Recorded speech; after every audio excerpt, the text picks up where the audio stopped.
ഞങ്ങളും ക്രൂശിക്കപ്പെട്ട ക്രിസ്തുവിനെ പ്രസംഗിക്കുന്നു. ദൈവ തിരുനാമത്തിൻ്റെ മഹത്വം ഉണ്ടാകട്ടെ. ഹോശയ്യ പ്രവാചകൻ്റെ പുസ്തകം 2-ാം അധ്യായം 14-ാം വാക്യം നമുക്ക് വായിക്കാം. ഹോശയ്യ പ്രവാചകൻ്റെ പുസ്തകം 2-ാം അധ്യായം 14-ാം വാക്യം. അതുകൊണ്ട് ഞാൻ അവളെ വശീകരിച്ച് മരുഭൂമിയിൽ കൊണ്ടുചെന്ന് അവളോട് കൃത്യമായി സംസാരിക്കും. ഞാൻ അവളെ വശീകരിച്ച് മരുഭൂമിയിൽ കൊണ്ടുചെന്ന് അവളോട് ഹൃദ്യമായി സംസാരിക്കും. യെഹെസ്കേൽ പ്രവാചകൻ്റെ പുസ്തകം 20-ാം അധ്യായം 35-ാം വാക്യം കൂടി വായിക്കാം. ഞാൻ നിങ്ങളെ ജാതികളുടെ മരുഭൂമിയിലേക്ക് കൊണ്ടുചെന്ന് അവിടെ വെച്ച് മുഖാമുഖമായി നിങ്ങളോട് വ്യവഹരിക്കും. ഞാൻ നിങ്ങളെ ജാതികളുടെ മരുഭൂമിയിലേക്ക് കൊണ്ടുചെന്ന് അവിടെ വെച്ച് മുഖാമുഖമായി നിങ്ങളോട് വ്യവഹരിക്കും. ദൈവത്തിന് സ്തോത്രം. മരുഭൂമിയുടെ അനുഭവങ്ങൾ, അതാണ് നമ്മുടെ ചിന്താവിഷയം. മരുഭൂമിയുടെ അനുഭവങ്ങൾ. ഞാൻ അവളെ വശീകരിച്ച് മരുഭൂമിയിൽ കൊണ്ടുചെന്ന് അവളോട് ഹൃദ്യമായി സംസാരിക്കും. മരുഭൂമിയുടെ അനുഭവങ്ങൾ. ഇവിടെ അവളെ വശീകരിച്ച് കൊണ്ടുപോയി സംസാരിക്കുമെന്ന് പറയുന്നത് സഭയെക്കുറിച്ചാണ് പറയുന്നത്. കർത്താവായ യേശു ക്രിസ്തു സഭയെ തൻ്റെ സ്നേഹത്താൽ ആകർഷിച്ച്, നമ്മെ ഓരോരുത്തരെയും തൻ്റെ സ്നേഹത്താൽ ആകർഷിച്ച് മരുഭൂമിയിൽ വെച്ച് നമ്മയോട് സംസാരിക്കും. മരുഭൂമിയിൽ ഏകാഗിയായിരിക്കുന്ന ഒരു മനുഷ്യൻ, അല്ലെങ്കിൽ ഒരു സ്ത്രീ ആകട്ടെ, ആ പുരുഷനാകട്ടെ, ഏകാഗിയായിരിക്കുന്നയാൾ പലതരത്തിൽ നിരാശ കൊണ്ടായിരിക്കും ഏകാഗിയായിരിക്കുന്നത്. മരുഭൂമിയിലേക്ക് പോയി അവിടെ ഒറ്റപ്പെട്ടിരിക്കുന്നത് ജീവിതത്തിലെ ചില പ്രയാസമേറിയ കാര്യങ്ങൾ നേരിടുന്നതുകൊണ്ടാകാം. മരുഭൂമിയിൽ താങ്ങും തണലുമായി ആരുമില്ല. കാരണം അവിടെ എപ്പോഴും ഭയങ്കരമായി ഉഷ്ണമാണ്, ചൂടാണ്. തണൽ മരങ്ങളൊന്നുമില്ല മരുഭൂമിയിൽ. വിശാലമായി കിടക്കുന്ന മണലാരണ്യം. മരുഭൂമിയിൽ അവിടെ ആൾ സഞ്ചാരവുമില്ല, ആൾ പെരുമാറ്റവുമില്ല. ഏകാഗിയായി ഇരിക്കുകയാണ് ഈ സഭയാകുന്ന മണവാട്ടി. സഭ അഥവാ നാം ഓരോരുത്തരും ക്രിസ്തുവിൻ്റെ തിരുരക്തത്താൽ വീണ്ടെടുക്കപ്പെട്ടവരാണ് സഭ. രക്ഷിക്കപ്പെടുന്നവരാണ് സഭ. രക്ഷിക്കപ്പെട്ടവരെ സഭയോട് ചേർത്തുകൊണ്ടിരുന്നു. രക്ഷിക്കപ്പെടുന്നവർ എന്ന് പറഞ്ഞാൽ ജീവിതം കർത്താവിന് സമർപ്പിച്ചിരുന്ന അതിനർത്ഥമുള്ളൂ. രക്ഷപ്പെടുക എന്നുള്ള നിത്യജീവൻ പ്രാപിക്കുന്നതിനെക്കുറിച്ചാണ് പറയുന്നത്. നിത്യജീവൻ, നിത്യസ്വർഗം. ഈ ഭൂമിയിലെ ജീവിതം കഴിഞ്ഞ് നമുക്കൊരു നിത്യതയുണ്ട്. ഈ ഭൂമിയിലെ ജീവിതം കഴിഞ്ഞ് മരണം വഴിയായി നാം കടന്നു ചെല്ലുമ്പോൾ ഒരു നിത്യതയിലേക്ക് പ്രവേശിക്കും. ആ നിത്യത, ഈ ഭൂമിയിൽ ജീവിതം കഴിഞ്ഞുള്ളതായ ആ നിത്യത, അവിടെ നാം ഓരോരുത്തരും ക്രിസ്തുവിൻ്റെ മണവാട്ടിയായി ക്രിസ്തുവിനോട് വാഴേണ്ടവരാണ്. അതാണ് ക്രിസ്തുവിൻ്റെ മണവാട്ടി സഭ എന്ന് പറയുന്നത്. ക്രിസ്തുവിൻ്റെ മണവാട്ടി സഭ എന്ന് പറയുന്നത് രക്ഷിക്കപ്പെടേണ്ട കൂട്ടമാണ്. രക്ഷിക്കപ്പെട്ട് എന്ന് പറഞ്ഞാൽ വീണ്ടും ജന്മം അനുഭവിച്ച് മാനസാന്തരപ്പെട്ട് ക്രിസ്തുവിനോട് വസിക്കുന്നവരാണ് രക്ഷിക്കപ്പെടുന്നവർ. അത് ഭൂമിയിലുള്ള ഏത് സമുദായത്തിൽപ്പെട്ടവർക്കും ആകാം. ഞാൻ വിശ്വസിക്കുന്നത് അത് രക്ഷിക്കപ്പെടുന്നവർ എന്ന് പറയുന്നത് ഏതെങ്കിലും പ്രത്യേക സഭയുടെ കുത്തകയല്ല. കത്തോലിക്ക സഭയിലുള്ളവരെ രക്ഷിക്കപ്പെട്ടവരുണ്ട്, യാക്കോബായ സഭയിലുള്ളവർ രക്ഷിക്കപ്പെട്ടവരുണ്ട്, ഓർത്തഡോക്സ് സഭയിലുള്ളവർ രക്ഷിക്കപ്പെട്ടവരുണ്ട്, പെന്തിക്കോസ്ത് സഭയിലുള്ളവർ രക്ഷിക്കപ്പെട്ടവരുണ്ട്, മാർത്തോമാ സഭയിലും CSI സഭയിലും ജ്ഞാനായ സഭയിലും വേണ്ട ഏതെല്ലാം ഇവാഞ്ചലിക്കൽ ചർച്ച ഉണ്ടോ എല്ലാ സഭകളിലുമുള്ള വിശുദ്ധന്മാരുടെ കൂട്ടമാണ് രക്ഷിക്കപ്പെട്ടിരുന്നു പറയുന്നത്. വിശുദ്ധന്മാർ, സെയിൻലി ലൈഫ് അനുഭവിക്കുന്നവർ, വിശുദ്ധ ജീവിതം അനുഭവിക്കുന്നവർ, വിശുദ്ധന്മാരുടെ കൂട്ടം, രക്ഷിക്കപ്പെടുന്നവർ. ഞാൻ പറഞ്ഞത് നിങ്ങൾക്ക് മനസ്സിലായി കാണും. നാം പുറമേ കാണുന്ന ദൃശ്യസഭയല്ല സാക്ഷാൽ സഭ. പുറമേ കാണുന്ന ദൃശ്യസഭ ഓർത്തഡോക്സ് സഭയെന്നോ യാക്കോബായ സഭയെന്നോ കത്തോലിക്ക സഭയെന്നോ ഒക്കെ പറയാം. പക്ഷേ ഈ ദൃശ്യസഭകളിലൊക്കെയും അവിടെ ചില രജത താരകങ്ങളുണ്ട്, വെള്ളി നക്ഷത്രങ്ങളുണ്ട്. അവിടെ അവരെ വിശുദ്ധന്മാരാണ്, എല്ലാവരും അല്ല. ഈ സഭയിൽ ധാരാളം ആളുകളുണ്ട് ഓരോ സഭയിലും. പക്ഷേ അവരെല്ലാവരും രക്ഷിക്കപ്പെട്ടവരല്ല. എല്ലാവരും കർത്താവിൻ്റെ മണവാട്ടിയായി കർത്താവിനോട് വാഴുന്നവരല്ല. അവരുടെ ജീവിതത്തിൽ സഭയുടെ പേര് പറയും, ക്രിസ്ത്യാനി എന്ന് പറയും, അല്ലെങ്കിൽ വിശ്വാസി എന്ന് പറയും. അതെല്ലാം വെറും പുറമേയുള്ള ചില വാക്കുകൾ മാത്രമേ ആകുന്നുള്ളൂ. ഹൃദയത്തിൽ വിശുദ്ധി അനുഭവിക്കുന്നവർ, കർത്താവായ യേശു ക്രിസ്തുവിൻ്റെ തിരുബലിയിൽ ആശ്രയിക്കുകയും കർത്താവായ യേശു ക്രിസ്തുവിൻ്റെ തിരുരക്തത്തിൽ ശരണപ്പെടുകയും ചെയ്ത് കർത്താവായ യേശു ക്രിസ്തുവിനെ സ്വന്തം കർത്താവും രക്ഷകനുമായി സ്വീകരിക്കുന്നവരാണ് രക്ഷിക്കപ്പെടുന്നവർ.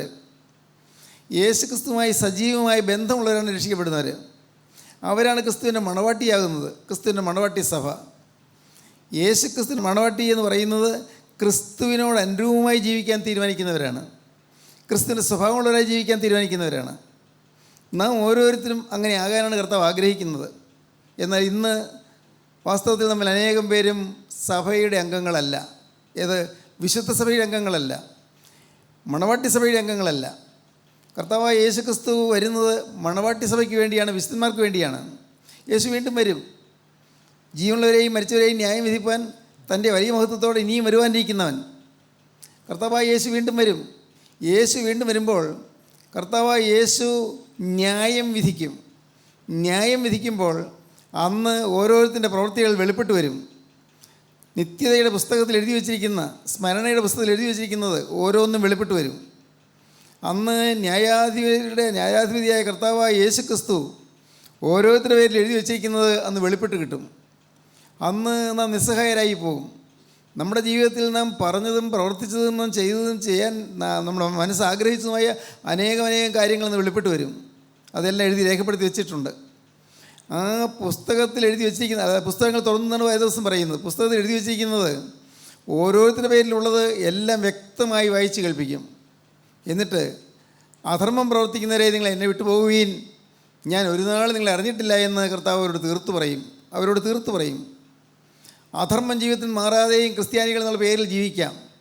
പാപം മാറാതെയും ക്രിസ്ത്യാനി എന്ന പേരിൽ ജീവിക്കാം. പാവം മാറാതെയും പള്ളിയിൽ പോകാം, കുർബാന അനുഭവിക്കാം, കുർബാന തുടങ്ങി മാറാനായ പെരുന്നാളുകൾ വേണ്ട ആത്മീയമായ എല്ലാ കാര്യങ്ങളിലും പങ്കാളികളാകാം, എല്ലാ കാര്യങ്ങളും മുൻപന്തിയിൽ നിൽക്കാം, മദ്ബഹയിൽ ശുശ്രൂഷ ചെയ്യാം. ഈ ആത്മീയമായ ഈ അനുഭവം പ്രാപിക്കാതെ സുവിശേഷം പ്രസംഗിക്കാം, സൺഡേ സ്കൂൾ പഠിപ്പിക്കാം, ഇതെല്ലാം ചെയ്യാം. പക്ഷേ എല്ലാം കത്തിപ്പോകും. അങ്ങനെ ചെയ്യുന്നതായ പ്രവൃത്തികളൊക്കെയും കത്തിപ്പോയിട്ട് നിലനിൽക്കുന്നത് ക്രിസ്തുവിൻ്റെ വിശുദ്ധി എന്നുള്ളത് മാത്രമാണ്. യേശുക്രിസ്തുവിൻ്റെ സ്നേഹവും യേശുക്രിസ്തുവിൻ്റെ വിശുദ്ധിയുമാണ് നിലനിൽക്കുന്നുള്ളൂ. മറ്റെല്ലാം കത്തിപ്പോകും. യേശുക്രിസ്തുവിൻ്റെ വിശുദ്ധി ഇല്ലെങ്കിൽ, യേശുക്രിസ്തുവിൻ്റെ സ്നേഹമില്ലെങ്കിൽ, യേശുക്രിസ്തുവിൻ്റെ സ്വഭാവമില്ലെങ്കിൽ, പ്രിയപ്പെട്ടവരെ, നാം ഓരോരുത്തരും ആരാകട്ടെ, നാം ഓരോരുത്തരും എന്നേക്കുമായി നിത്യനരകത്തിലേക്ക് തള്ളപ്പെടും. നിത്യനരകത്തിലേക്ക് തള്ളപ്പെടുവാനായിട്ട് അതിനൊക്കെ അവർക്ക് ആഗ്രഹമില്ല, ശരിയാണ്. പക്ഷേ എന്നാൽ നമ്മുടെ ജീവിതം അതനുസരിച്ച് ക്രമീകരിച്ചില്ലെങ്കിൽ നിത്യനരകത്തിലേക്ക് പോകും.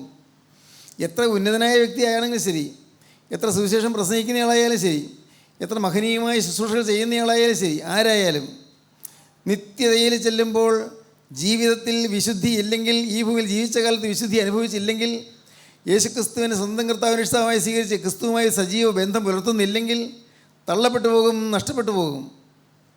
ദൈവത്തിന് സ്തോത്രം. പ്രിയപ്പെട്ടവരെ, അങ്ങനെ നഷ്ടപ്പെട്ടു പോകാനല്ല ദൈവം വിളിച്ചത്. അതുകൊണ്ട് ഈ ഭൂമിയിൽ ജീവിക്കുമ്പോൾ നമുക്ക് ഈ നിത്യതയിലേക്ക് കടന്നു ചെല്ലുവാനുള്ള ഒരുക്കം കിട്ടണം. നിത്യജീവൻ പ്രാപിക്കാനുള്ള ഒരുക്കം കിട്ടണം. ആ ഒരുക്കം കിട്ടിയാൽ തീർച്ചയായും നമ്മുടെ പേരിൽ എഴുതിയിരിക്കുന്നതെല്ലാം മാഞ്ഞു കിട്ടും.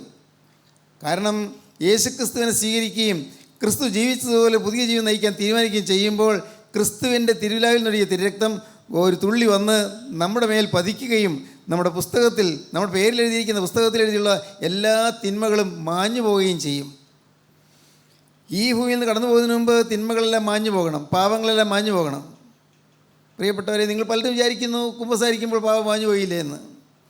കുമ്പസാരിക്കേണ്ടതുപോലെ കുമ്പസാരിച്ചാൽ പാപം മാഞ്ഞു പോകും. പക്ഷേ ഇന്ന് പലരും കുമ്പസാരിക്കേണ്ടതുപോലെയല്ല കുമ്പസാരിക്കുന്നത്. ഇന്ന് പലരും പാവബോധമില്ലാതെയാണ് കുമ്പസാരിക്കുന്നത്. ഞാനൊരു പാവിയാണല്ലോ കർത്താവേ, ഈ നിലയിൽ ഞാൻ ജീവിച്ചാൽ നിത്യനരകത്തിലേക്ക് ഞാൻ പോകുമല്ലോ, അയ്യോ എൻ്റെ പാവങ്ങളോട് ഞാൻ യാത്ര പറയുന്നതിനാൽ എൻ്റെ ജീവിതത്തിൽ പാവം വരികയില്ല, കർത്താവേ വന്നതെല്ലാം വന്നു പോയല്ലോ, നീ എനിക്ക് ക്ഷമിച്ചു തരണമേ, നിൻ്റെ തിരുരക്തത്താൽ എൻ്റെ പാവങ്ങൾ ക്ഷമിക്കണമേ എന്ന് പറഞ്ഞ് പ്രാർത്ഥിച്ച് ഓരോ പാവവും എണ്ണി എണ്ണി എണ്ണി എണ്ണി ഏറ്റുപറഞ്ഞ് കർത്താവിൽ നിന്ന് മോചനം പ്രാപിക്കണം. അങ്ങനെയുള്ള കുമ്പസാരമാണെങ്കിൽ കൊള്ളാം, അവിടെ പാവം മോചിച്ച് കിട്ടും, തിരുരക്തത്താൽ പാവം അയച്ചു തരും. എന്നാൽ ഇന്ന് അനേകം പേരും ഇങ്ങനെയൊന്നും ചിന്തിച്ചാൽ ചടങ്ങ് പോലെ കുമ്പസാരിക്കുന്നു, ചടങ്ങ് പോലെ കുർബാന അനുഭവിക്കുന്നു. ചടങ്ങാണ്, ഒരനുഷ്ഠാനം മാത്രമാണ്. പ്രിയപ്പെട്ടവരെ, ഇങ്ങനെയുള്ള ചടങ്ങുകളിലും അനുഷ്ഠാനങ്ങളിലും നാം തങ്ങി നിൽക്കാനുള്ളതല്ല നമ്മുടെ ആത്മീയ ജീവിതം. നമ്മുടെ ആത്മീയ ജീവിതം നാം നിത്യതയ്ക്ക് വേണ്ടി ഒരുക്കുന്ന ജീവിതമാണ്. ദൈവത്തിന് സ്തോത്രം. സഹോദരങ്ങളെ, ഈ ഭൂമിയിൽ നമുക്ക് ലഭിക്കുന്നതായ കാലം ഓരോ ദിവസവും ഓരോ നിമിഷവും ക്രിസ്തുവിനെ നമ്മുടെ ജീവിതത്തിൽ നിന്ന് മാറ്റിക്കളയാതെ സൂക്ഷിക്കേണ്ടതാണ്. ദൈവം നമുക്ക് തന്ന പരിശുദ്ധാത്മാവ് നമ്മിൽ നിന്ന് വിട്ടുപോകാതെ സൂക്ഷിക്കേണ്ടതാണ്. നമ്മുടെ ഓരോരുത്തരുടെയും ജീവിതത്തിലേക്ക് നിങ്ങൾ തിരിഞ്ഞു നോക്കി കാണാം. ഇന്നും വഴക്കുണ്ട്, ഇന്നും ഇഷ്ടക്കുറവുണ്ട്, ഇന്നും മുഷിച്ചിലുണ്ട്, ഇന്നും പരസ്പര വൈരാഗ്യമുണ്ട്, ഇന്ന് പരസ്പരം നീരസമുണ്ട്, ഇന്ന് ഭാര്യയും ഭർത്താവും ചിലപ്പോൾ മിണ്ടാതിരിക്കുന്ന കുടുംബകലഹങ്ങളുണ്ട്. ഇന്ന് മാതാപിതാക്കളെ അനുസരിക്കാത്ത മക്കളുണ്ട്. ഇന്ന് കൊള്ളരുതായ്മയിൽ ജീവിക്കുന്ന ആളുകളുണ്ട്. മദ്യത്തിൻ്റെ അടിമകളായി കഴിയുന്ന ആളുകളുണ്ട്. കഞ്ചാവിൻ്റെ അടിമകളായി കഴിയുന്ന ആളുകളുണ്ട്. മയക്കുമരുന്നിൻ്റെ അടിമകളായി കഴിയുന്ന ആളുകളുണ്ട്. എത്ര ഹീനമായ ജീവിതമാണ് പലരും നയിക്കുന്നത്. ഇതൊന്നും ആരും ചിന്തിക്കുന്നില്ല. ഇതെല്ലാം കഴിഞ്ഞ് കുരിശ് വരയ്ക്കും, പ്രാർത്ഥിക്കും, നമസ്കരിക്കും, ഒക്കെ ശരിയായി എന്ന് വിചാരിക്കും. ഇങ്ങനെയെല്ലാം ചടങ്ങ് ആചരിച്ച് പോവുകയാണ്. പ്രിയപ്പെട്ടവരെ, ആരും ഗൗരവമായി ചിന്തിക്കുന്നില്ല. ആത്മാവിൻ്റെ കാര്യം ചിന്തിക്കുന്നില്ല. ആത്മാവിൻ്റെ കാര്യം ചിന്തിക്കണം. ഞാനൊരു ദിവസം കടന്നു പോകും. ഇവിടെ 10, 50 അല്ല 60, 70, 80 അല്ല 90, 100 ആകട്ടെ, വർഷങ്ങളിൽ ജീവിച്ചിട്ട് ഞാനങ്ങ് പോകും. ഒരു ചുരുങ്ങിയ കാലം, ഒരു 100 വർഷം എന്ന് പറഞ്ഞാൽ ചുരുങ്ങിയൊരു കാലം. 100 വയസ്സ് വരെയൊക്കെ ജീവിക്കുന്നൊരു ചുരുക്കമല്ലേ, ചുരുങ്ങിയൊരു കാലം. എന്നാൽ ഇനി വരാൻ പോകുന്ന നിത്യത എന്ന് പറയുന്നത് ഈ മരണമെന്ന കർട്ടൻ്റെ അപ്പുറത്ത് ഒരു നിത്യത കിടക്കുന്നുണ്ട്, വിശാലമായ നിത്യത. മരണം ഒരു കർട്ടനാണ്. ആ കർട്ടൻ്റെ അപ്പുറത്ത് വിശാലമായ നോക്കിയാൽ നോക്കത്താത്ത ഒരു വലിയ മഹാസാഗരം പോലെ ഒരു നിത്യത കിടക്കുന്നു. അറുതിയില്ല, അന്തമില്ല. ആ നിത്യത നാം സ്വർഗത്തിൽ എത്തിച്ചേരണം. അതിനിവിടെ വെച്ച് നമ്മുടെ പാവക്കറകൾ കഴുകപ്പെടണം, പാവം മോചിച്ച് കിട്ടണം. ഇല്ലെന്ന് വരികിൽ അന്ന് നാം ചെന്ന് പറയും, മത്തായിയുടെ സുവിശേഷം 7-ാം അധ്യായത്തിൽ പറയും, കർത്താവേ കർത്താവേ, നിൻ്റെ നാമത്തിൽ ഞങ്ങൾ പ്രവചിക്കുകയും നിൻ്റെ നാമത്തിൽ ഞങ്ങൾ ഭൂതങ്ങളെ പുറത്താക്കുകയും നിൻ്റെ നാമത്തിൽ ഞങ്ങൾ വീര്യപ്രവൃത്തികൾ ചെയ്യുകയും ചെയ്തില്ലയോ എന്ന് പലരും ആ നാളിൽ എന്നോട് പറയും. കർത്താവ് പറയുകയാണ്, വായിച്ചേ, കർത്താവേ കർത്താവേ, നിൻ്റെ നാമത്തിൽ ഞങ്ങൾ പ്രവചിക്കുകയും. കർത്താവേ കർത്താവേ, നിന്റെ നാമത്തിൽ ഞങ്ങൾ പ്രവചിക്കുകയും. കർത്താവേ കർത്താവേ, നിൻ്റെ നാമത്തിൽ ഞങ്ങൾ പ്രവചിച്ചവരാണല്ലോ. നിന്റെ നാമത്തിൽ ഭൂതങ്ങളെ പുറത്താക്കുകയും. നിൻ്റെ നാമത്തിൽ ഞങ്ങൾ ഭൂതങ്ങളെ പുറത്താക്കിയില്ലയോ? നിന്റെ നാമത്തിൽ വളരെ വീര്യപ്രവൃത്തികൾ പ്രവർത്തിക്കുകയും ചെയ്തില്ലയോ എന്ന് പലരും ആ നാളിൽ എന്നോട് പറയും. ആ നാളിൽ പലരും എന്നോട് പറയും, കർത്താവേ, നിൻ്റെ നാമത്തിൽ ഞങ്ങൾ വളരെ വീര്യപ്രവൃത്തികൾ ചെയ്തില്ലയോ എന്ന് പറയും. അന്ന് ഞാൻ അവരോട് ഞാൻ ഒരു നാളും നിങ്ങളെ അറിഞ്ഞിട്ടില്ല, ഞാൻ ഒരു നാൾ നിങ്ങളെ അറിഞ്ഞിട്ടില്ല. അധർമ്മം പ്രവർത്തിക്കുന്നവരെ, അധർമ്മം പോയിട്ടില്ലല്ലോ, അധർമ്മം പ്രവർത്തിക്കുന്നവരെ എന്നെ വിട്ട് പോകുവിൻ, നിങ്ങൾ എന്നെ വിട്ട് പോകുവീനെന്ന് തീർത്ത് പറയും. കർത്താവിൻ്റെ നാമത്തിൽ പ്രവചിച്ചു, ശുശ്രൂഷ ചെയ്തു, കർത്താവിൻ്റെ നാമത്തിൽ പ്രസംഗിച്ചു, കർത്താവിൻ്റെ നാമത്തിൽ അത്ഭുതങ്ങളും അടയാളങ്ങളും ചെയ്തു, കർത്താവിൻ്റെ നാമത്തിൽ രോഗസൗഖ്യം നൽകി. എല്ലാം യേശുവിൻ്റെ നാമത്തിലാണ്. ഇന്നുള്ള അനേകം പ്രസംഗങ്ങൾ എങ്ങനെയാണ്? യേശുവിൻ്റെ നാമത്തിൽ. കർത്താവേ കർത്താവേ, നിൻ്റെ നാമത്തിൽ ഞങ്ങൾ പ്രവചിക്കുകയും നിൻ്റെ നാമത്തിൽ ഞങ്ങൾ ഭൂതങ്ങളെ പുറത്താക്കുകയും നിൻ്റെ നാമത്തിൽ വളരെ വീര്യപ്രവൃത്തികൾ പ്രവർത്തിക്കുകയും ചെയ്തില്ലയോ എന്ന് പലരും ആ നാളിൽ എന്നോട് പറയും. അധർമ്മം പ്രവർത്തിക്കുന്നവരെ നിങ്ങൾ എന്നെ വിട്ടു പോകുകയെന്ന് ഞാൻ അവരോട് തീർത്ത് പറയും. ഒരു നാൾ നിങ്ങളെ അറിഞ്ഞിട്ടില്ലെന്നാണ് പറയുന്നത്. അധർമ്മം പ്രവർത്തിക്കുന്നവരെ ഞാൻ നിങ്ങളെ ഒരു നാളും അറിഞ്ഞിട്ടില്ല. പ്രിയപ്പെട്ടവരെ, കാര്യം ഗൗരവമല്ലേ? നിത്യതയിലേക്ക് കടന്നു ചെല്ലാൻ ഒരുങ്ങണം. നിത്യതയിലേക്ക് കടന്നു ചെല്ലുന്നത് വിശുദ്ധ മണവാട്ടി സഭ മാത്രമാണ്. നിത്യതയിലേക്ക് കടന്നു ചെല്ലുന്നത് വിശുദ്ധന്മാർ മാത്രമാണ്. വിശുദ്ധന്മാരെ ചേർക്കാനാണ് കർത്താവായ യേശു വീണ്ടും വരുന്നത്. യേശുവിൻ്റെ ഒന്നാമത്തെ വരവ്, ബേത്ലഹേം പുൽക്കൂട്ടിൽ ജനിച്ചതായ ഒന്നാമത്തെ അവതാരം, ഒന്നാമത്തെ വരവ്, അത് പാപികളെ വിശുദ്ധരാക്കാനാണ്. പാപികളുടെ പാപം മോചിച്ചവരെ ശുദ്ധീകരിക്കാനാണ്, അവരെ വീണ്ടെടുക്കാനാണ്, അവരെ രക്ഷിക്കാനാണ്. പാപികളെ രക്ഷിപ്പാൻ കർത്താവ് വന്നു.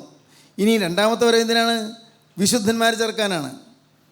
പാപത്തിൽ നിന്ന് രക്ഷിക്കപ്പെട്ടവരെ, വിശുദ്ധന്മാരായി തീർന്നവരെ, അവരെ ചേർക്കാനാണ് രണ്ടാമത്തെ വരവ്. വിശുദ്ധന്മാരില്ലാത്തവരെല്ലാം തള്ളപ്പെട്ടു പോകും. ദൈവത്തിന് സ്തോത്രം. ഇത് സുവിശേഷത്തിൻ്റെ ഒരു ലളിതമായ രക്ഷാവചനമാണ്. ഇത് മനസ്സിലാക്കാൻ വലിയ പ്രയാസമൊന്നുള്ള കാര്യമല്ല. എൻ്റെ സഹോദരങ്ങളെ ഞങ്ങൾ പറയട്ടെ, ഞാനും നിങ്ങളെപ്പോലൊരു മനുഷ്യനായിരുന്നുകൊണ്ട് പറയുകയാണ്. നമ്മുടെ ജീവിതത്തിൽ ഈ ഭൂമിയിൽ വെച്ച് പാപമോചനം കിട്ടിയില്ലെങ്കിൽ തീരാ നഷ്ടമാണ്. ഈ ജീവിതത്തിൽ ഇവിടെ വെച്ച് നമുക്ക് കർത്താവിനെ കിട്ടിയില്ലെങ്കിൽ, യേശുക്രിസ്തുവിനെ കിട്ടിയില്ലെങ്കിൽ, ക്രിസ്തുവിന് നമ്മുടെ ജീവിതത്തിൽ ഒന്നാം സ്ഥാനം കൊടുത്തില്ലെങ്കിൽ തീരാ നഷ്ടമാണ്. അതുകൊണ്ടാണ് ദാവീദ് രാജാവ് പറയുന്നത്, അദ്ദേഹത്തിൻ്റെ സ്വന്തം അനുഭവം, 32-ാം സങ്കീർത്തനം 1-ാം വാക്യം, ലംഘനം ക്ഷമിച്ചും പാപം മറച്ചും കിട്ടിയവൻ ഭാഗ്യവാൻ. ലംഘനം ക്ഷമിച്ചും പാപം മറച്ചും കിട്ടിയവൻ ഭാഗ്യവാൻ. യഹോവ അകൃത്യം കണക്കിടാതെയും, അകൃത്യമുണ്ട് പക്ഷേ യഹോവ അകൃത്യം കണക്കിടാതെയും, ആത്മാവിൽ കപടമില്ലാതെ ഇരിക്കുന്ന മനുഷ്യൻ ഭാഗ്യവാൻ. ആത്മാവിൽ കപടമില്ലാതെ ഇരിക്കുന്ന മനുഷ്യൻ ഭാഗ്യവാൻ. ഇത് അനേകർക്ക് മനസ്സിലാകുന്നില്ല. ലംഘനം ക്ഷമിച്ച് കിട്ടുന്നതാണ് ഭാഗ്യം, ഏറ്റവും വലിയ ഭാഗ്യം. നമ്മളൊക്കെ ഭാഗ്യം വിചാരിക്കുന്നത് എന്താണ്? നല്ല ഉയർന്ന ഡിഗ്രി ഉണ്ടോ? ഭാഗ്യമാണ്. നല്ല ഉയർന്ന ഉദ്യോഗമുണ്ടോ? ഭാഗ്യമാണ്. നല്ല വരുമാനമുണ്ടോ? ഭാഗ്യമാണ്. നല്ല വീടുണ്ടോ? ഭാഗ്യമാണ്. മക്കൾ നല്ലപോലെ പഠിച്ച് ഉയരുന്നുണ്ടോ? ഭാഗ്യമാണ്. ശരി, സ്നേഹമുള്ളൊരു ഭാര്യയുണ്ടോ? അല്ലെങ്കിൽ സ്നേഹമുള്ള ഭർത്താവുണ്ടോ? ഭാഗ്യമാണ്. ശരിയാണ്. അതൊക്കെ ഭാഗ്യം തന്നെയാണ്. പക്ഷേ അതൊന്നുമല്ല നിലനിൽക്കുന്ന ഭാഗ്യം. നിലനിൽക്കുന്ന ഭാഗ്യം ഇവിടെ ദുരിതമാണെങ്കിലും, ഇവിടെ യാതനയാണെങ്കിലും, ഇവിടെ വേദനയാണെങ്കിലും, ഇവിടെ കഷ്ടപ്പാടുകളാണെങ്കിലും, ഇവിടെ രോഗമാണെങ്കിലും, ഇവിടെ അനേകം ഞെരുക്കങ്ങളിൽ കൂടി കടന്നു പോകേണ്ടി വന്നാലും, നാം ഈ ലോക ജീവിതത്തിൽ അതൊന്നും നേരെയായാലും ഭാഗ്യമാവുകയില്ല. ഭാഗ്യമാകുന്ന എങ്ങനെയാണ്? ലംഘനം ക്ഷമിച്ച് കിട്ടുക, പാവം മറച്ച് കിട്ടുക. ദൈവത്തിന് സ്തോത്രം. പ്രിയപ്പെട്ടവരെ, ഈ മഹാഭാഗ്യമാണ് കർത്താവായ യേശുക്രിസ്തുവിനെ സ്വീകരിക്കുമ്പോൾ നമുക്ക് ലഭിക്കുന്നത്. ഞാൻ മരുഭൂമിയിൽ അവളെ വശീകരിച്ചു കൊണ്ടുപോകും. അവളെ മരുഭൂമിയിലേക്ക് ഞാൻ വിളിച്ചു കൊണ്ടുപോകും. ഏകാന്തതയിലേക്ക് ഞാൻ ചെല്ലും. അവൾ ഏകാഗിയായിരിക്കുന്നിടത്ത് ഞാൻ ചെല്ലും. ഞാൻ അവളോട് വ്യവഹരിക്കും, അവളോട് സംസാരിക്കും. ഒരു വ്യവഹാരമുണ്ട്. ഒരു വ്യവഹാരം. എന്താണ് വ്യവഹാരം? ഒരു കേസുണ്ട്. എന്താണ് കേസ്? മരുഭൂമിയിൽ ഏകാഗിയായിരിക്കുന്നിടത്തേക്ക് അവളെ കൊണ്ടുപോയി അവളോട് ഞാൻ വ്യവഹരിക്കും. എന്നൊരു വാക്യം വായിക്കൂ, ഹോശേയ 2:14. അതുകൊണ്ട് ഞാൻ അവളെ വശീകരിച്ച് മരുഭൂമിയിൽ കൊണ്ടുചെന്ന് അവളോട് ഹൃദ്യമായി സംസാരിക്കും. മരുഭൂമിയിൽ കൊണ്ടുചെന്ന് അവളോട് ഹൃദ്യമായി സംസാരിക്കും. യെഹെസ്കേൽ പറയുന്നത് എന്താണ്? യെഹെസ്കേൽ പറയുന്നത് 20:35 കാണാം. ഞാൻ നിങ്ങളെ ജാതികളുടെ മരുഭൂമിയിലേക്ക് കൊണ്ടുചെന്ന് അവിടെ വെച്ച് മുഖാമുഖമായി നിങ്ങളോട് വ്യവഹരിക്കും. അവിടെ വെച്ച് നിങ്ങളോട് മുഖാമുഖമായി വ്യവഹരിക്കും. ദൈവത്തിന് സ്തോത്രം. പ്രിയപ്പെട്ടവരെ, എന്താണ് ഈ പറയുന്നത്? ദൈവത്തിന് നമ്മുടെ ജീവിതത്തിൽ ചില കാര്യങ്ങൾ പറയാനുണ്ട്. നമുക്ക് പറയാനുള്ള മറുപടി കേൾക്കാനുണ്ട്. എന്താണ് നമുക്ക് മറുപടി പറയാനുള്ളത്? ചിന്തിച്ച് നോക്കണം. ഇന്ന് ഞാൻ കടന്നുപോയാൽ, ഞാൻ ഈ ഭൂമിയിലെ ജീവിതത്തിന് ശേഷമുള്ള നിത്യതയിലേക്ക് കടന്നു ചെന്നാൽ എനിക്ക് എന്താണ് എൻ്റെ കർത്താവിന് മുമ്പിൽ പറയാനുള്ളത്? എന്ത് ന്യായമാണ് പറയാനുള്ളത്? ഞാൻ എൻ്റെ ഭർത്താവിനോട് വഴക്ക് കൂടിയത് അത് അദ്ദേഹം എന്നോട് കോപിച്ചിട്ടല്ലേ എന്ന് പറയാൻ ന്യായം കാണും. ഞാൻ എൻ്റെ ഭാര്യയെ അടിച്ചത്, ഉപദ്രവിച്ചത്, ഇനി ഞാൻ സുബോധമില്ലാതെ മദ്യപിച്ച് വന്നപ്പോൾ അങ്ങനെ ചെയ്തു പോയി എന്ന് നിങ്ങൾ പറയാൻ കാണും. ഞാൻ എൻ്റെ മാതാപിതാക്കളെ ബഹുമാനിക്കാതിരുന്നത്, അവരെ ആദരിക്കാതിരുന്നത്, അവരെ അനുസരിക്കാതിരുന്നത് അത് എൻ്റെ അവിവേകം കൊണ്ടാണെന്ന് പറയാൻ പറ്റും. ഇതെല്ലാം പറയാം. പക്ഷേ ഒന്നും വിലപ്പോവില്ല. അവിടെ കർത്താവ് ഒന്നേ നോക്കുന്നുള്ളൂ, ഒന്ന് മാത്രം. നമ്മുടെ ജീവിതത്തിലെ പാപങ്ങൾ മാഞ്ഞു കിട്ടിയിട്ടുണ്ടോ? കർത്താവിൻ്റെ ചങ്കിലെ ചോരയാൽ ആ പാപങ്ങൾ മാറി കിട്ടിയിട്ടുണ്ടോ? പാവം ക്ഷമിച്ച് കിട്ടിയിട്ടുണ്ടോ? അത് മാത്രമേ നോക്കുകയുള്ളൂ. അത് മാത്രം. ദൈവത്തിന് സ്തോത്രം. പ്രിയപ്പെട്ടവരെ, അതുകൊണ്ടാണ് ലംഘനം ക്ഷമിച്ചും പാവം മറിച്ച് കിട്ടിയാൻ ഭാഗ്യവാൻ എന്ന് പറയുന്നത്. മഹാഭാഗ്യമാണ് പാവം മാറി കിട്ടുക എന്നുള്ളത്. രോഗം മാറിയില്ലെങ്കിലും സാരമില്ലെന്ന് ഞാൻ പറയും. സ്തോത്രം. രോഗം മാറട്ടെ, നല്ലത് തന്നെ. നിങ്ങൾക്ക് പൈസയ്ക്ക് ഞെരുക്കമാണ്, കടമുണ്ട്, അതും സാരമില്ലെന്നാണ് ഞാൻ പറയുന്നത്. മാറിക്കിട്ടിയാൽ നല്ലതാണ്. ദൈവത്തിന് സ്തോത്രം. നിങ്ങൾക്ക് ഇവിടെ യാതൊരുവിധമായ അനുഗ്രഹങ്ങൾ ഈ ഭൂമിയിൽ നമുക്ക് ലഭിക്കുന്നില്ലെങ്കിലും സാരമില്ല. ഇവിടെ ദുരിതമാണ്, ഇവിടെ പ്രയാസമാണ്, ഇവിടെ വഴക്കാണ്, ഇവിടെ പിണക്കമാണ്, വീട്ടിൽ സ്വൈരമില്ല, ഇതൊക്കെയാണെങ്കിൽ സാരമില്ല. നിങ്ങൾ ഒരാൾ, ഒറ്റയ്ക്കൊരാൾ, ഭർത്താവിനെ നോക്കണ്ട, ഭാര്യയെ നോക്കണ്ട, മക്കളെ നോക്കണ്ട, മാതാപിതാക്കളെ നോക്കണ്ട, ഞാനൊരാൾ, ഒറ്റയ്ക്കൊരാൾ. കർത്താവേ, എനിക്ക് ജീവിതത്തിൽ വിശുദ്ധി അനുഭവിക്കണം. ഈ ദാഹം നിങ്ങൾക്ക് വന്നാൽ നിങ്ങൾ രക്ഷപ്പെട്ടു. കർത്താവ് തരും. ചോദിച്ചാൽ തരുന്നതാണ് ക്രിസ്തു. ദൈവത്തിന് സ്തോത്രം. ഇത് അസാധ്യമാണ് നിങ്ങൾ ചിന്തിക്കേണ്ട. ഒരു പൂർണ്ണ വിശുദ്ധനായി ഈ ഭൂമിയിൽ ജീവിക്കാൻ സാധിക്കും. സ്തോത്രം. നിങ്ങൾ വിശ്വസിക്കൂ പ്രിയപ്പെട്ടവരെ. എനിക്ക് അനുഭവമില്ലാത്തൊരു കാര്യം ഞാൻ പ്രസംഗിക്കുകയില്ല. ഒരു പൂർണ്ണ വിശുദ്ധനായി ഈ ഭൂമിയിൽ ജീവിക്കാൻ സാധിക്കും. അത് എന്നെപ്പോലെ ഇത്രയും പ്രായമായതിനു ശേഷമേ പറ്റുമെന്ന് ഞാൻ പറയില്ല. യൗവനത്തിലുള്ളവർക്കും വിശുദ്ധി പാലിക്കാൻ സാധിക്കും. ദൈവത്തിന് സ്തോത്രം. നല്ല യൗവനത്തിൻ്റെ ഓജസ്സും ഊർജ്ജസ്വലതയുള്ള കാലത്തും വിശുദ്ധി പാലിക്കാൻ സാധിക്കും. കറപണയാതെ ജീവിക്കാൻ സാധിക്കും. ചെളി പറ്റാതെ ജീവിക്കാൻ സാധിക്കും. വേണമെങ്കിൽ എനിക്ക് ദൈവരാജ്യത്തിൽ പോകണമെങ്കിൽ സാധിച്ചേ പറ്റൂ. വിശുദ്ധന്മാരെ ചേർക്കാൻ കർത്താവായ യേശുക്രിസ്തു വരുന്നു. സ്തോത്രം. പ്രിയപ്പെട്ടവരെ, ഞാനവളെ വശീകരിച്ച് കൊണ്ടുപോകുമെന്ന് പറഞ്ഞു. വശീകരിച്ച്, നിങ്ങൾക്കറിയാമോ, ഇന്ന് നിങ്ങളെ കർത്താവിൻ്റെ ആ ക്രൂശിലെ സ്നേഹം വശീകരിച്ച് കൊണ്ടുവന്നിരിക്കുകയാണ്, ആകർഷിച്ച് കൊണ്ടുവന്നിരിക്കുകയാണ്, ഇൻഫ്ലുവൻസ് ചെയ്ത് കൊണ്ടുവന്നിരിക്കുകയാണ്. ആ ക്രൂശിലെ സ്നേഹം നിങ്ങളെ വശീകരിച്ച് കൊണ്ടുവന്നിരിക്കുന്നു. അല്ലെങ്കിൽ പ്രിയപ്പെട്ടവരെ, ഇത്രയും ആളുകൾ വന്നിരിക്കുന്നത് എന്തുകൊണ്ടാണ്? ആരുടെയും നിർബന്ധം കൊണ്ടൊന്നുമല്ലല്ലോ. ദൈവത്തിൻ്റെ സ്നേഹം നിങ്ങൾ നിർബന്ധിച്ചു, ദൈവത്തിൻ്റെ സ്നേഹം നിങ്ങൾ വശീകരിച്ചു. അതാണ് പിതാക്കന്മാർ പാടിയത്. എന്നെ മയക്കി നിന്നൽ സൗന്ദര്യാശ്ചര്യങ്ങൾ നിൻ സ്തുതി ദൈവസുതാ പാടാൻ സ്വരമിവനില്ലൊന്നും. കർത്താവേ, എന്നെ സ്നേഹിക്കാൻ എൻ്റെ പക്കൽ ഒരു ന്യായവുമില്ലല്ലോ. കർത്താവേ, ഞാനൊരു പാവിയായിരുന്നല്ലോ, ഞാൻ ഏറ്റവും നിസ്സാരനായിരുന്നല്ലോ, ഞാൻ ആരോരുമില്ലാത്തവനായിരുന്നല്ലോ. എന്നെ നീ സ്നേഹിച്ചല്ലോ, എന്നെ നീ വശീകരിച്ചല്ലോ, എന്നെ നീ ചേർത്തണച്ചല്ലോ. ഞാൻ ചെളിക്കുഴിയിൽ കിടന്നവനായിരുന്നല്ലോ. കർത്താവേ, ഞാൻ ചീത്ത കൂട്ടുകെട്ടിൽപ്പെട്ടവനായിരുന്നല്ലോ. കർത്താവേ, ഞാൻ അശുദ്ധമായ ജീവിതം നയിച്ചവനായിരുന്നല്ലോ. അസത്യവും അശുദ്ധിയും അലസതയും അവിവേകവും എല്ലാം എൻ്റെ ജീവിതത്തിൽ ഉണ്ടായിരുന്നല്ലോ. എല്ലാം നീ കണ്ടിട്ട് നീ എന്നെ സ്നേഹിച്ചല്ലോ. ഇത്രയോ പാവങ്ങളാണ് ഞാൻ ചെയ്തു കൂട്ടിയത്. ഇതെല്ലാം ഉണ്ടായിട്ട് നീ എന്നെ സ്നേഹിച്ചല്ലോ കർത്താവേ, നീ എന്നെ വശീകരിച്ചല്ലോ. സ്തോത്രം. സഹോദരങ്ങളെ, ഇതാണ് നമ്മുടെ ഹൃദയത്തിൽ നിന്ന് വരേണ്ടത്. എന്നെ ദൈവം വശീകരിച്ചു. ദൈവം എന്നെ സ്നേഹിച്ച് എന്നെ തൻ്റെ സ്നേഹത്താൽ സ്വാധീനം ചെയ്തു. സ്നേഹത്താൽ സ്വാധീനം ചെയ്ത് കുരിശിനോട് എന്നെ അടുപ്പിച്ചു. നിൻമുറിവുകളിൽ നിന്നേറ്റേൻ മോറോൻ മണമെന്നാഥ, നിന്നതരങ്ങളഹോ പട്ടിന്നോലോടൊത്തുള്ളു കാൺമാൻ വന്നോ എന്നെ പടർചൂറ്റി ഗോകുൽ തായിക്കവരെ വിട്ടോളി. നിന്മാർവു തുറന്നു രക്തം വാർന്നും കണ്ടേൻ ഞാൻ കുരിശാലടിയാരെ കാക്കും നാഥനായി സ്തോത്രം. ഹല്ലേലൂയ. അട്ടഹസിക്കുന്നേ. ഇപ്പോൾ ഞാൻ ഹല്ലേലൂയ എന്ന് പറഞ്ഞ് എന്നെ സ്തുതിക്കുകയാണ്. അതുപോലെ നിന്ന് കുർബാനയുടെ അവസാനം ഒരു ആഹ്വാനമുണ്ട്. നാം അട്ടഹസിച്ച് പറയണം. അതുപോലെ നിന്നുള്ള ആഹ്വാനമാണ്. നാം അട്ടഹസിച്ച് പറയണം. ശുശ്രൂഷക്കാരൻ അങ്ങനെ വിളിച്ച് പറയുമ്പോൾ നാം എല്ലാവരും താഴെ നിന്നോട് പറയും, പിതാവും പുത്രനും പരിശുദ്ധരുമായവൻ വന്ദിക്കപ്പെട്ടനും സ്തുതിക്കപ്പെട്ടനുമാകുന്നു, ആദ്യം മുതൽ തലമുറകളെയും തനിക്ക് സ്തുതി. ഹല്ലേലൂയ. അട്ടഹസിച്ച് പറയാനാണ് പറയുന്നത്. അട്ടഹസിച്ച് പറയണം. പ്രിയപ്പെട്ടവരെ, എന്താണ് പറയുന്നത്? നിൻ്റെ മുറിവുകളിൽ നിന്ന്, നിൻ്റെ തിരുമുറിവുകളിൽ നിന്ന് എനിക്ക് അവിടുന്ന് പുറപ്പെട്ടു വന്ന ഒരു സുഗന്ധം എൻ്റെ മേലെ വന്ന് അടിച്ചു. നിൻ്റെ തിരുമുറികളിൽ നിന്ന് വന്ന സുഗന്ധം അത് മൂറോൻ്റെ നറുമണമായിരുന്നു. മൂറോൻ പരിശുദ്ധാത്മാവിൻ്റെ നറുമണമായിരുന്നു എനിക്ക് കിട്ടിയത്. അത് നിൻ്റെ തിരുമുറികളിൽ നിന്നാണ് വന്നത്. എനിക്ക് എങ്ങനെ കിട്ടി? നിൻ്റെ അധരങ്ങളിൽ നിന്ന് പൊഴിഞ്ഞ തൂമൊഴികളിൽ നിന്ന്, നിൻ്റെ മൃദുലമോഹനമായ അധരങ്ങളിൽ നിന്ന്, ചുണ്ടുകളിൽ നിന്ന് വാർന്നു വീണതായ ആ ഇമ്പകരമായ തിരുമൊഴികൾ, നിൻ്റെ വചനം ഞാൻ കേട്ടു. നിൻ്റെ വചനം ഞാൻ ശ്രദ്ധിച്ചു. വചനം ശ്രദ്ധിച്ചപ്പോൾ നീ കിട്ടിയ ഭാഗ്യം എന്താണെന്ന് വെച്ചാൽ ഒരു ആകർഷണം എനിക്കുണ്ടായി. എന്നെ ആകർഷിച്ചു, എന്നെ വശീകരിച്ചു. ആ തിരുമുറികളിൽ നിന്ന് വന്നതായ മൂറോൻ്റെ സുഗന്ധം എന്നെ വശീകരിച്ച് ആ കുരിശിൻ്റെ ചുവട്ടിലേക്ക് എന്നെ ആനയിച്ചു. ഞാൻ അതിനുവേണ്ടി കാണാൻ പുറപ്പെട്ടു. എവിടെ നിന്നാണ് ഈ സുഗന്ധം? എവിടെ നിന്നാണ് ഈ നല്ല മണം വരുന്നല്ലോ? എവിടെ നിന്നാണിത്? ഇറങ്ങിയപ്പോൾ ചിലർ പറഞ്ഞു, എടാ ഇങ്ങനെയൊന്നും ചിന്തിച്ചിട്ട് പോകേണ്ട കാര്യമൊന്നുമില്ല, മണ്ടത്തരം. അവിടെ സുഗന്ധമുണ്ട്, അവിടെ നല്ല സ്നേഹമുണ്ട് എന്നൊക്കെ പറഞ്ഞു പോകും. മണ്ടത്തരം. അതൊന്നും നമുക്ക് വേണ്ട. നമ്മളൊക്കെ പുരാതന സഭയിലുള്ളവരല്ലേ, നമുക്ക് അങ്ങനെയൊന്നും പോകണ്ട. ഇതിൻ്റെ അങ്ങ് പോകേണ്ട കാര്യം നോക്കിയില്ല. ഭടന്മാർ എന്നെ തടഞ്ഞു. അവർ യോദ്ധാക്കളായിരുന്നു, അവർ കരുത്തരായിരുന്നു, വലിയ ഭയങ്കര ഉന്നതമായ ശുശ്രൂഷകൾ ചെയ്യുന്നവരായിരുന്നു. അവരെന്നെ തടഞ്ഞു. പക്ഷേ ഞാൻ അവരെ കൂട്ടാക്കിയില്ല. കാരണം എന്നെ ഒരു സ്നേഹം വശീകരിച്ചു പോയി. മൂറോൻ്റെ നറുമണം എന്നെ വശീകരിച്ചു പോയി. ഞാൻ ഓടാൻ തുടങ്ങി.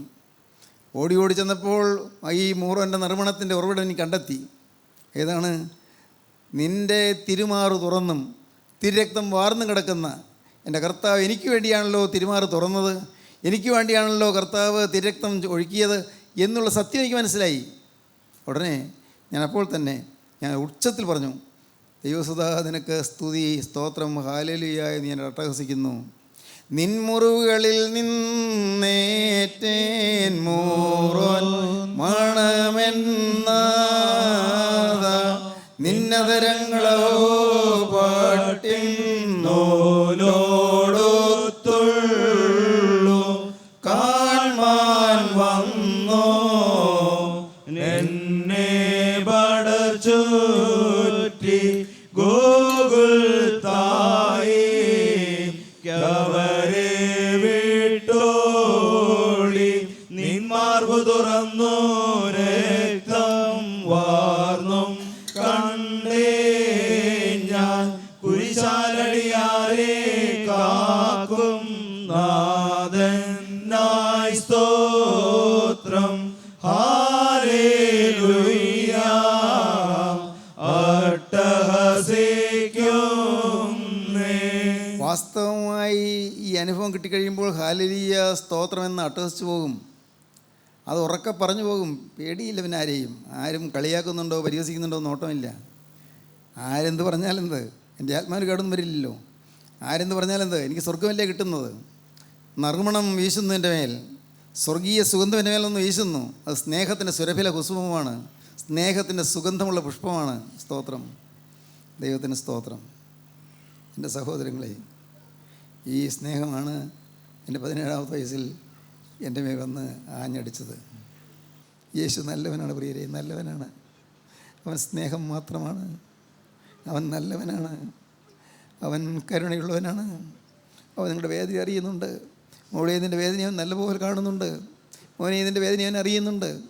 എൻ്റെ ഹൃദയം ഇന്ന് ഊഷരമായി മരുപ്പറമ്പ് പോലെ ശൂന്യമായി കിടക്കുന്നവൻ കാണുന്നുണ്ട്. അവിടെ അല്പം പോലും അലിവില്ലാതിരിക്കുന്ന കർത്താവ് കാണുന്നുണ്ട്. നിനക്കൊരു കുറ്റബോധം കിട്ടാതിരിക്കുന്ന കർത്താവ് കാണുന്നുണ്ട്. നിനക്ക് കുറ്റബോധം തരും. ഇന്ന് ഈ വാക്കുകളെ കേട്ടുകൊണ്ടിരിക്കുമ്പോൾ തന്നെ നിങ്ങൾക്കൊരു കാര്യം ചെയ്യാം. കർത്താവേ, എനിക്കൊന്നും അറിഞ്ഞുകൂടാ, എനിക്കൊന്ന് മാത്രം അറിയാം, നീ സ്നേഹമാണെന്ന് എനിക്ക് മനസ്സിലായി.